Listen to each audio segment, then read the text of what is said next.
Procrastination is like a credit card. It's a lot of fun until you get the bill. Now, everyone has a talent. What's rare is the courage to follow it through to the dark places where it leads. You see, I read this quote in a different way. For me, I may not always be the most talented person in the room, but I always make it a point to make sure I'm the hardest working person in any room. Do you often find yourself overestimating how much you can achieve in a certain time frame? Or maybe you're just overwhelmed by the many tasks that come floating your way on a daily basis. When you have a task to complete, especially when it's self-appointed, are you daunted by the size of the task? Does that drive to get going elude you? You already know how to get these things done, but you simply cannot get it done. Now listen, you're not alone here. Studies show that around 20% of adults procrastinate. Around 50% of college students procrastinate in a consistent and chronic manner. 75% consider themselves to be procrastinators, and 80 to 95% of college students procrastinate. Procrastination is a thief of time. I've always been fascinated by time and how it really works. Is it real? Is it a circle? But most importantly, how little time do we really have? Have you ever been around people who have said the following? Oh, the day's gone super quickly. Oh man, this day's really dragging. Now, how can time work so differently for two different people? The answer is very simple. Perception. How I perceive my time and how you perceive your time are always going to be completely different. And it is here where we get to the nebulous towards the solution of procrastination. I put enormous pressure on myself to achieve things in a ridiculous time frame.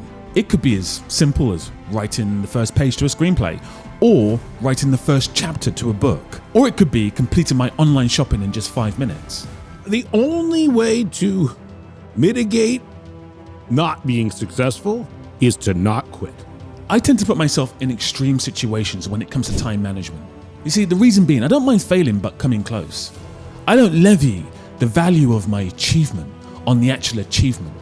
I levy it on the effort. Now, failure is a thing that holds us all back. Thomas Edison made 1,000 unsuccessful attempts of creating the light bulb. When a reporter asked, how did it feel to fail 1,000 times? Edison replied, I didn't fail 1,000 times. The light bulb was an invention with 1,000 steps. Listen, the minute you stop considering failure to be the last step and only just one of the steps, your life changes. You evolve. You have to remember that every single action you take is getting you 1% closer to your goal. And that includes failure. If failure is the thing holding you back from starting your first novel, or doing that online shopping I was talking about, or maybe starting your first assignment at university, maybe it's even something as simple as revising for an exam. If you don't start, you'll always fail. But if you start, you might succeed. And to even go further with that, if you don't start, you definitely will not succeed. Now, what if the fear of failure isn't your issue? What if your issue is more dormant than that? What if your brain is doing 100 things at once? And in turn, it's stopping you from starting anything at all. Maybe being diagnosed with ADHD or something similar. Now, this is where I take you back to the theory of time, and more specifically, time management. I think if you look at the tasks you have to achieve and you evaluate them, I think you'll find there's just one task that's stopping you from doing all your tasks. It's normally the most daunting, it's normally the most difficult, but it's the one stopping you from doing the things you need to achieve. So how do you combat this big problem? Do you do the smaller task and tackle the big one later? Well, maybe, but that doesn't really solve the problem. Do you do the big task but tackle the small ones later? Well, yes, but the problem is the biggest one, so that doesn't really solve the problem either. We come back to the theory of perception. Is this the fastest day ever or the slowest day ever? Why is that task so big to you? Can you break that one problem down into smaller bits? My approach to all tasks is get it done. And I don't mean eventually, I mean immediately, with immediate force.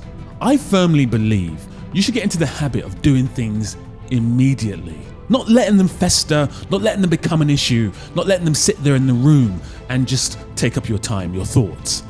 Doing them immediately. As soon as you set yourself a task or a task is given to you, do it immediately, within minutes, if not seconds. Once you get into the habit of doing this, these big tasks will seem so much smaller.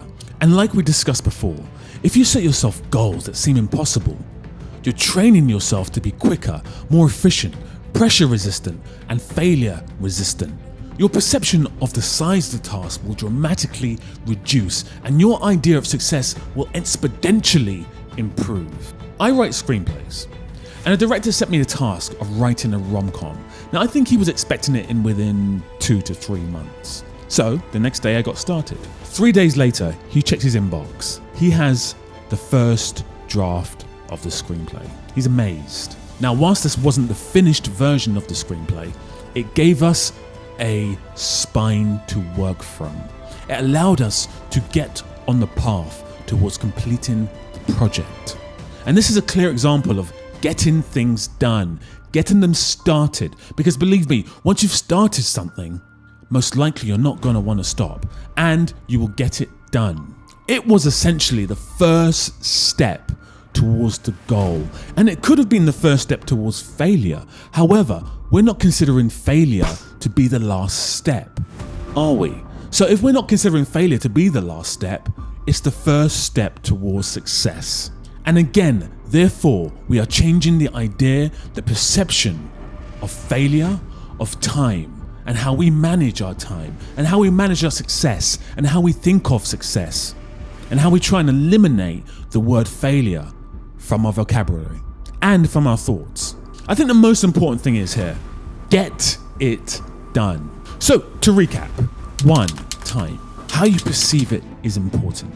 2, set yourself extremely difficult goals within difficult time periods to improve your efficiency and your perception of success and failure. 3, perception. How do you perceive goals, success, and failure? If it's negative, change that. 4, reframe the idea of failure. Think of each step as a further step towards success, not failure.